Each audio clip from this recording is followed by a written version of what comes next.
અમારી જગ જૂની ગઢ જૂનો ગિરનાર, ખાવજના અને નવ ચેડો ગઢ ગિરનાર, નાયો ન દામો રેમથી એનો એડે ગયો અવતાર. સૌરાષ્ટ્રની ધરતીના વવારણા લઈ કવિઓએ ધરતીને ખૂબ જ બિરદાવી છે. અને એ ધરતીના ધાવણ ધાવેલા જે પુરુષો, એ ધરતીના ધાવણ ધાવેલા જે માતાઓ અને બહેનોની ઘણા ગીતોની માલિપા એવી કહાની મળે છે આપણને. અને ઘણા વર્ષોથી ગવાતા ભજનો લોકગીતો આજે આપણને સાંભળવા ગમે છે. એનું કારણ એ ગીતોની માલિપા, દોહાની માલિપા, ભજનની માલિપા કઈક વેદનાઓ પડી છે. વેદના વિના દુનિયામાં કોઈ દી ગીત અસર ન કરે. વાલ્મીક ઋષિના કાળજામાંથી નીકળેલી આખી એક રામાયણ, ભરત રામ લક્ષ્મણના પાત્રો સત્ય હકીકત હોય કે ન હોય, પણ હજી એના કાળજામાંથી નીકળેલા રામ, ભરત અને લક્ષ્મણના પાત્રો સુધી જગત પહોંચી શકી નથી. બહુ તો દુનિયા એમ કહી કે ફલાણો ભાઈ ભરત જેવો છે, પણ ભરતથી પર દુનિયા જઈ શકી નથી. કેટલી વેદના એ રામાયણ જન્મી છે. અને ઘણી વાર બને છે એવું ભાઈ, ઘણી વખત અમારા અનુભવો જોક્સ બની જતા હોય છે. રેલવે સ્ટેશનમાં ગાડી આવી, સ્ટેશનમાંથી એક ભાઈને ડબ્બામાંથી એક ભાઈ બોલાવા અહીંયા આવતા. બોલો શું? તો આઈસ્ક્રીમ વેચાનું શું છે કે ભાઈ 50 પૈસાની એક પ્લેટ આપે. તો એમ કરો, આ ગીરદીમાં મારાથી ઉતરાય છે ને, ટ્રેન ઉપડી જઈ છે, આ લ્યો 1 રૂપિયો, તમે એક પ્લેટ તમે ત્યાં ખાઈ લો ને 1 મને અહીં દઈ જાઓ. એટલે ઓલો માણસ કે ભલે. પાછો આવીને કે લ્યો આ 50 પૈસા પાછા. તો કે કાં? તો કે એક હતી તું ખાઈ ગયો. અરે ઓલો કે મેં તને ખાવા જ રૂપિયો દીધો ને. તો તારે છૂટા થઈ ગયા. તોય મરદના દીકરા હામાં હિંમત ના હારે, હામાં બાયું ચડાવે. કોર્ટની માલિપા એકને જન્મટીપની સજા હતી, અને જન્મટીપની સજા હતી એટલે ફાંસીની સજા હતી. એટલે એને મેજિસ્ટ્રેટે એટલું કીધું કે ભાઈ તમારી છેલ્લી ઈચ્છા હું? તો કે છેલ્લી ઈચ્છા મારી જાંબુડા ખાવાની. તો ભાઈ જાંબુડા છે જેઠ મહિને, તો આપણે ક્યાં ઉતાવળ છે જેઠ મહિને વાત લ્યો. હિંમત જ ન હારે ને. ટ્રેનના ડબ્બાની માલિપા ઘણા માણસો ડાયા બેઠા હોય તો રામાયણની ચર્ચા કરતા હોય, વિદ્વાન બેઠા હોય તો એની રીતે ચર્ચા કરતા હોય, યુવાનો બેઠા હોય તો હામાં અંધકડી રમતા હોય. હવે ટ્રેનના ડબ્બામાં એક અભણ અને એક ભણેલો બે બેઠેલા. અભણ અને ભણેલો બે હામામાં બેઠા. એટલે ટાઈમ પસાર કરવા ખાતર પેલા ભણેલા પેલા અભણને કીધું કે આપણે હામાં ઉખાણા નાખીએ. એટલે પેલા ગામડાના અભણ માણસે કીધું ભાઈ અમે તમને ભણેલાઓને ભૂગીએ ને. ભણેલાને પૂગીએ ને એટલે ઓલો ભણેલો પોરહાણો ભાઈ ભાઈ અમે ભણ્યા એમ કે. પણ ભણેલાને ખબર નથી કે આપણે હલવાય એવા બીજા નો હલવાય. ગામડામાં એક શેઠ સાહેબ જમવા ગયા. એટલે ગામડાની બાઈ એમ કીધું કે સાહેબ ઢીસોણીઓ હાલશે? તો લાવો વાવશે કાહું. હવે રહોડામાંથી બાઈ આવીને કીધું સાહેબ ઢીસોણીઓ ગોઠણે રખાય ને લાકડાનું હોય. હવે સાહેબને એમ કે આવું કોઈ ગામડાનું હાથણું છે, 2 બટકા ભરીશું આપણે વાવશે તો. હવે ભણેલાને તો એ ખબર પડી, ભણ્યો ભલે પણ આ ઢીસણીઓ જાણવું જોઈએ ને ક્યાં હલવાઈ જાય આપણે. એ ગામડાના માણસે વકીલને એક દલીલ કરીને, વકીલે ગામડાના માણસે કીધું તમને ન ખબર પડે, અમે જે કરીએ બરાબર હોય. હું 2 યુનિવર્સિટીમાં ભણ્યો છું, 2 યુનિવર્સિટીમાં ભણ્યો છું એમ વકીલે કીધું. એટલે ગામડાના માણસે બહુ ટૂંકો જવાબ આપ્યો કે ભાઈ અમારે એવું નથી કે 2 યુનિવર્સિટીમાં ભલે તમે ભણ્યા, પણ અમારો આ વાસડો 2 ગાયું થયો છે. અભણ માણસોની તર્ક શક્તિ બહુ મહાન હોય છે ભાઈ. એટલે અભણ માણસે કીધું ભણેલા ને કે અમે તમને પૂગીએ નહીં. એટલે તરત ભણેલો પોરહાણો કે એમાં હું વાંધો, તું જો હારી જાત તારે મને 10 જ રૂપિયા દેવાનું, હું હારું મારે તને 20 રૂપિયા આપવા. ગામડાના માણસ કે બરોબર છે, તો હામાં ઉખાડા નાખીએ. એટલે ગામડાના માણસે બેઠા બેઠા વારીને મૂછું હમી નમી કરી. જો કે મૂછું હવે તો ક્યાં ક્યાંક જોવા મળે, નકર તો લગભગ ડામો રોડ કરીને બેઠા છીએ આપણે. એટલે હમો નમો થઈને કીધું કે ભાઈ 1 પગે હાલે અને 2 પગે ઉડે કહી દે. હવે ઓલી 7 પેઢીમાં કોઈ ખબર ન પડે એવું આવું ખાણું. એટલે પેલા ભણેલા કીધું કે ભાઈ હું? તો કે 1 પગે હાલે ને 2 પગે ઉડે ઝપટ કરી. તો કે ભાઈ મને નથી આવડતું. તો કે હારી ગયો? તો કે લાવો 20 રૂપિયા. એટલે પેલા ભણેલા 20 રૂપિયા દીધા. પછી કીધું હવે તમે કહી દો. તો કે મને નથી આવડતું, હાલે આ દો તારા પાછા. અને હવે કે નથી રમવું. ભણેલાઓને ખબર પડતી નથી ક્યારે હલવાઈ જાય. અને ખરેખર બહુ સાચી વાત મેં કીધું ને કે વેદના છે, વેદના વિના કોઈ દી અસર ન થાય. અને એટલે તો બહુ સારું એક લોકગીત અને ગીતની માલિપા એક માણસે કવિને પ્રશ્ન કર્યો હતો કે અમે ઘણી વાર અમે લોકો તમારા ડાયરા સાંભળવા માટે આવે. મુંબઈની માલિપા પ્રશ્ન કર્યો હતો કે તમે ઘણી વાર કલાકારો બોલો છો કે નટવર નાનો રે કાનો રમે છે મારી કેડમાં, કેતો ગોરી તને હાલારના હાથીડા મગાવી દઉં, કેતો ગોરી હું તને નગરની નથડી મગાવી દઉં. આ કેવી રીતે બને? કારણ કે નટવર નાનો એની કેડમાં બેઠો છે અને કેળમાં બેઠો બેઠો એમ કે કેતો ગોરી તને ઘોઘાના ઘોડલા મગાવી દઉં, કેતો ગોરી હું તને ચિતલની ચુંદડી મગાવી દઉં. આ કોઈ દી બની શકે, કારણ કે નટવર નાનો કેળમાં બેઠો છે ને કેળમાં બેઠો બેઠો કે છે. અને સૌરાષ્ટ્રના વિદ્વાન ચારણ કવિએ બહુ સુંદર જવાબ આપ્યો હતો કે મુરુબી, ઝવેરચંદ મેઘાણીએ મેળવેલા લોકગીતો, સંપાદન કરેલા ગીતો, મેઘાણીભાઈ તો ત્યાં સુધી સૌરાષ્ટ્રની ધરતીના ગામના પાદરના વખાણ કરે છે કે ગામના પાદરની માલિપા જે કુવા છે અને એ કુવાના પાણાઓને જો કદાચ કાળજ્યું હોત ને તો કઈક બેનોની વેદનાઓ એને કેવી છે. પણ હકીકતમાં લાચાર છે કે ઈ પથ્થર બન્યા છે. ગામના પાદરની માલિપા આશા ભરી નારીઓએ કંઈક પોતાના કાયાના બલિદાન દઈ દીધા છે. દુઃખમાં જીવનારી બાઈઓની વેદનાઓની ગીતોની માલિપા ઘણી કવિઓએ વણી છે. પતિ વિયોગી ઝૂરનારી બાઈ પોતાનો પતિ પરદેશમાં હતો. સવાર બપોર ને હાલ 3 વાર બાઈ કાગડા ઉડાડતી હતી. પણ ગામના પાદરમાં પાણી ભરવા માટે આવી હું કાયમ એક દાખલો આપું છું કે ગરીબ કવિની કવિતા ઉજળી હોય અને દુખી બાયુના બેડા ઉજળા હોય. દુઃખમાંથી બચવા ખાતર બાઈ હેલ ઉટકા કરતી હોય અને એમાં જ એક બેનપણીએ ગામના પાદરમાં પૂછ્યું કે બેન દુબળી કેમ છો, તારા મોઢા ઉપર કોઈ કેમ કોઈ આનંદ નથી. આનંદ ના નથી એના જવાબની બાલિપા ગામના પાદરમાં પતિ વિયોગે ઝૂરનારી બાઈ એને જવાબ આપે છે. શું કે સાહેલી એ સોણ સાહેલી મારી નણંદન મેરા બોલે હૈયા માતા દે સોણ સાહેલી.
દુઃખમાં બેન જીવું છું અને એ દુઃખની મારી પાસે જીવું છું, છતાંય ગામના પાદરમાં હું એટલા માટે અહીં મોડી પડી અને રાહ જોઉં છું કે મારો પ્રિય પરદેશમાં છે.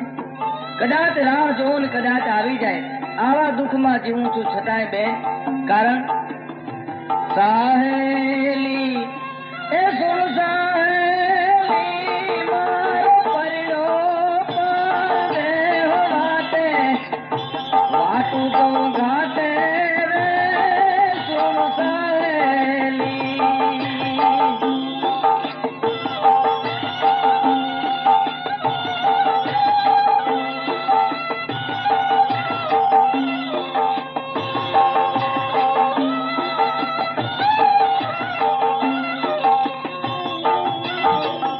ગામના પાદરની માલિપા આવી વેદનાઓ કંઈક મેઘાણી કે ગામના કુવાએ હંગરી અને બેઠા છે અને મેઘાણીના સંપાદન કરેલા ગીતની માલિપા કેતો ગોરી તને ઘોઘાના ઘોડલા મગાવી દો મુરબ્બી એ ગીત ખોટું ન હોય, અને ખોટું હોય તો દુનિયામાં જીવતું ન હોય. કારણ કે હાલારના હાથીડા નથી, નગરની નથડી નથી, ચિતલની ચુંદડી નથી. આ ગીત ખોટું, અને ખોટું હોય તો દુનિયામાં જીવતું ન હોય, મરી ગયું હોય. એની પાછળ એક બહુ મજાની સૌરાષ્ટ્રની સત્ય ઘટના પડી છે. કહેવાય છે કે સૌરાષ્ટ્રની ધરતીની માલિપા જે દુકાળ પડ્યો, અને એ દુકાળની માલિપા કહેવાય છે કે એક એવો મરકીનો રોગ આવ્યો. મરકીના રોગની માલિપા માણહે માણા મનુષ્ય મરવા, ગામડે ગામડા કહેવાય છે કે મન્યા ખાલી થવા, અને માણસને બાળવા માટે પછી તો બળતણ નહોતા મળતા, પછી તો મણાની ઉપર આમ ધૂળ વારી દેવામાં આવતી.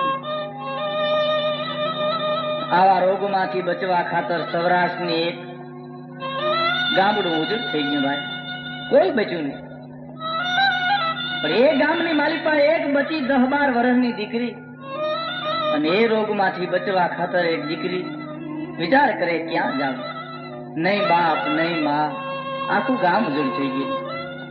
પણ એ 10-12 વર્ષની દીકરીએ વિચાર કર્યો કે કદાચ મામા ને ગામ જતી રહું, અને મોહાલમાં મારી જિંદગી નીકળી જાય છે. મામાના ગામ તરફ દીકરી વહી જાય છે. આ તો 10-12 વર્ષની દીકરી છે. સૌરાષ્ટ્રની માલિપા 10-12 વર્ષની દીકરીની કહાનીઓને હંગરીને સોરઠની ધરતી હજી બેઠી છે. સંસારની માલિપા સમર્પણનું કોઈ જો પાત્ર હોય તો એ દીકરી છે. દીકરી એક જ સમર્પણ કરી શકે. આ તો 10-12 વર્ષની દીકરી મોહાલને માર્ગ જાય છે, પણ કદાચ 4-5 છોકરાઓની માં બની ગઈ હોય દીકરી, અને પિયરમાં કદાચ આંટો દેવા આવતી હોય ને, તો એને પિયરના ઝાડવા રૂડા લાગે, વાલા લાગે. કારણ કે વગડા વિધિ જો ને આવી છે રથવેલ જો, વગડા વિધિ અને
પાદરમાંથી કહેવાય છે કે કામ ગોતતી આવતી હોય, આ તો 10-12 વર્ષની દીકરી આજ નોધારી મોહાલને માર્ગે હાલી જાય. મામાના ગામના ચોકની માલિપા આવી, અને હજી તો દીકરી વિચાર કરે કે મામાના ઘર તરફ વળું. એ દરમિયાન તો કોક જિંદગીના છેલ્લા શ્વાસ લેતું. દીકરી વિચાર કર્યો કોક મરણ પથારી પડ્યું એમ લાગે છે, કોકનો જીવ નથી જાતો, આ કોણ હશે?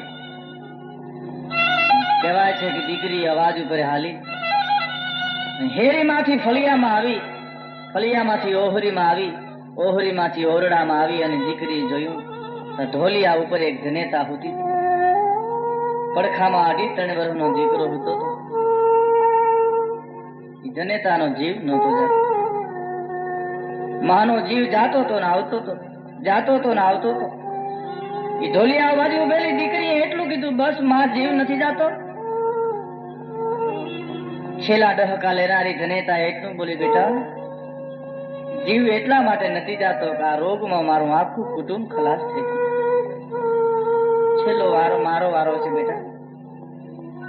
મારો જીવ એટલા માટે નથી જાતો કે મારા મરણ પછી મારા 2.5 વર્ષના દીકરાને ઉધેરી મોટો કોણ કરશે. કારણ કે માં મરી મળદું પડ્યું, જેના છોરું ઉર ચડે એને ધાવણ ધાવવા દે તું થોડી ઘડી ઠાકરા. ગણે આયા ગણ પોખિયા જેની મીઠું મળ્યું ના, એવા માણા મારી માં તું થોડી ઘડી ઠાકરા. બેટા, જીવ મારો એટલા માટે નથી જાતો કે મારા 2.5 વર્ષના દીકરાને ઉજેરી મોટો કોણ છે. કારણ કે માં છે એ અમૃતનું ઝાડ છે. પણ ઢોલિયાની બાજુ ઉભેલી 10-12 વર્ષની દીકરી એટલું બોલી બસ માં એટલો જ વાંધો છે. હા બેટા,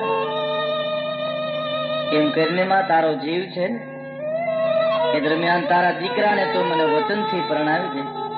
હું ધણી તરીકે ઉજેરીને મોટો કરીશ માં. એક શબ્દ ઉપર તારા દીકરાને પરણાવી દે માં. હું ધણી તરીકે ઉજેરીને મોટો કરીશ. અને મરણ પથારીએ પડેલી જનેતાના એક શબ્દ ઉપર 10-12 વર્ષની દીકરી 2.5-3 વર્ષના દીકરા હારે પરણી હતી. અને એ જનેતાનો જીવ નીકળી ગયા પછી કહેવાય છે કે પોતાના 2.5-3 વર્ષના ધણીને કાખમાં બેહાડી બાએ બીજે ગામ મજૂરી કરવામાં હાથે હાલી નીકળી હતી. પણ એ 2.5-3 વર્ષના ધણીને કાખમાં બેહાડી ગામના પાદરમાં કોકદીક પાણી ભરવા જતી છે. 2.5-3 વર્ષના ધણીને કાખમાં બેહાડી ગામના પાદરમાં કોકદીક છાણનો હુંડલો નાખવા જતી છે. અને બજારમાં બેઠા બેઠા કઈક જુવાનોને લાલચ દેતા હશે. શું કહેતા હશે?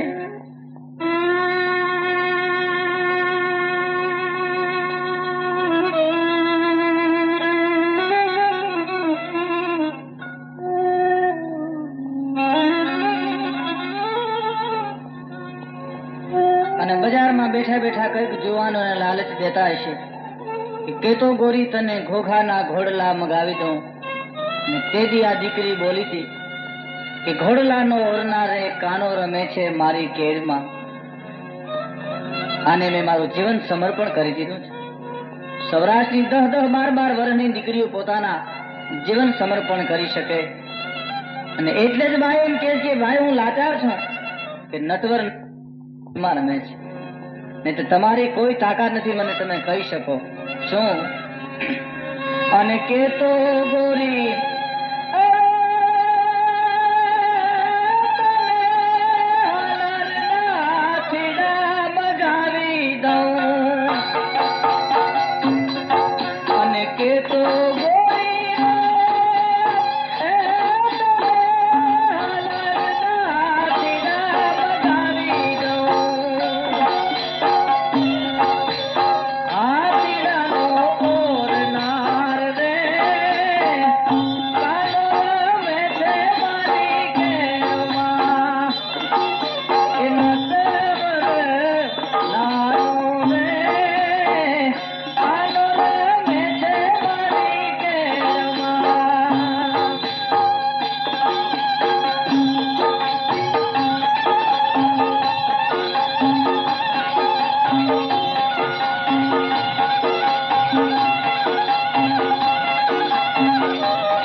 જે ગીતની માલિપા 10-10, 12-12 વર્ષની દીકરીઓના જીવનના સમર્પણની વેદનાઓ પડી છે.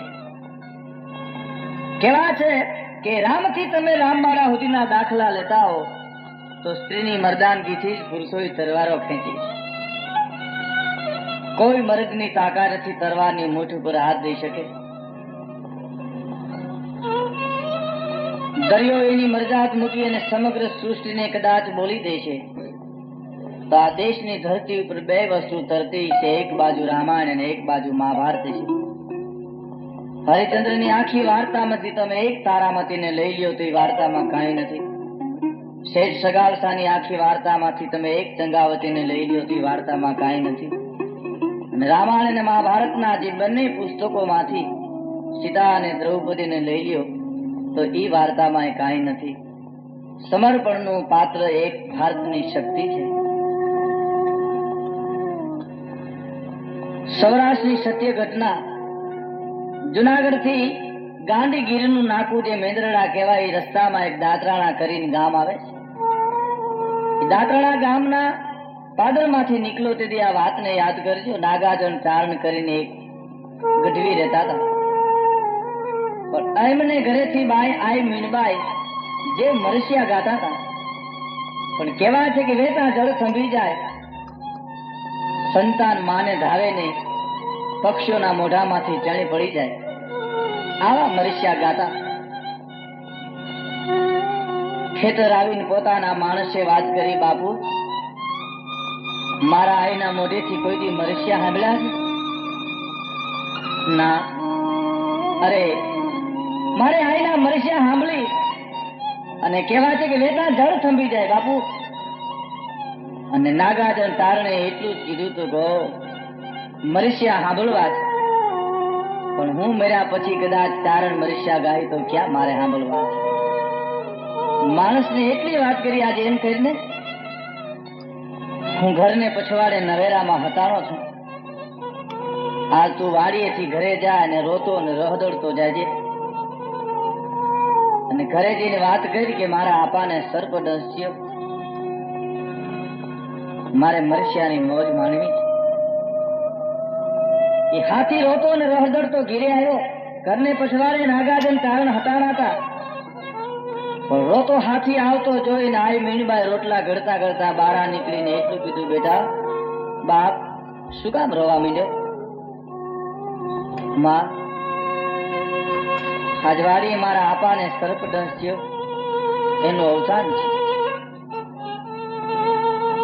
પણ કેવા છે કે આઈના હાથમાંથી રોટલો પડી ગયો. હયા જેવડો લાજનો ઘૂમતો જાણી જેને મરસિયા શરૂ કર્યા.